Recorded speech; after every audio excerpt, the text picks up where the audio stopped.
The Beretta 70 is a magazine-fed, single-action semi-automatic pistol series designed and produced by Beretta of Italy, which replaced the earlier 32 Auto Beretta M1935 pistol.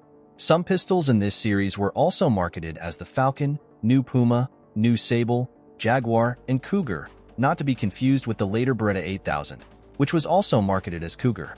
The gun is notable for its appearances in film and is also the first compact Beretta pistol to feature several improvements commonly found in Beretta pistols for the rest of the century. Models 73, 74, and 75 were target models with a longer barrel than the others. Model 74 featured adjustable sights mounted on the barrel.